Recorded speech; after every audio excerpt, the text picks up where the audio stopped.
All right, lastly, Sony's back, and no, this isn't PlayStation 5 news. The company showed off its own premium phone, the Xperia 1 Mark II, a follow-up to its premium flagship Xperia 1. The notable thing is this is the company's first 5G phone.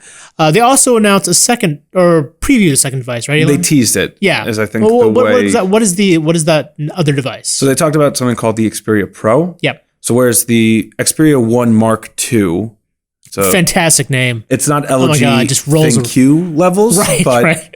It's up that's there. the bar that we have set for ourselves in this industry. ThinQ 5G, by the way. Right, ThinQ 5G, yes. Yeah. And there's usually a G8 or V60 or whatever. V50, I don't even know what they're up to. Anyways, the difference between the Pro and the Mark II is the fact that the Pro will have millimeter wave in addition to mid-band and low-band 5G. And Sony's talking about how you can plug this into a camera. Mm-hmm. They obviously make very popular video and digital cameras, and you can broadcast live over 5G from a stadium or big event.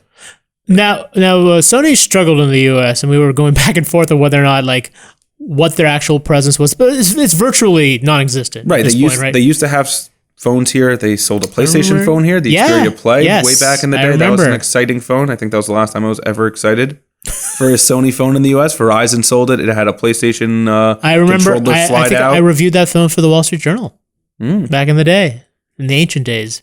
But it has been AT&T sold a bunch of those phones.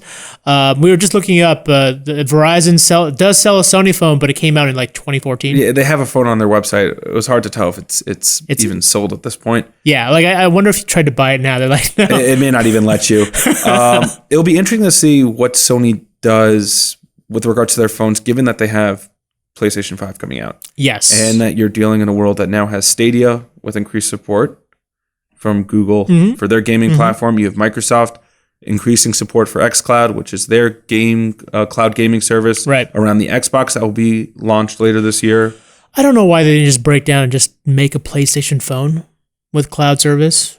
And maybe that's where this is going. Yeah. But that's been I feel like for a while. The Xperia brand is just does anybody care about the Xperia brand? That's a great question. In the U.S., probably not. Oh, definitely not in the U.S. It is actually a legit question around the world because I don't know how popular it is outside of the U.S. I know in the U.S. it's non-existent, but one of the things I wonder the same thing with LG. Yeah, because LG has over the years increasingly seen its at least U.S. presence decline. Yes, for sure. Can't speak for how it's faring in its home country, South Korea. I mean, globally, its market share has dwindled. Right. So. Yeah. But at the same time, you have companies like Sony who's making all these image sensors for everybody else. And you have companies like LG who are making the displays for everybody else. And they're doing these big components. Part of it, I guess, may be that they want to, do something on their own since they are so heavily involved in the process. Right.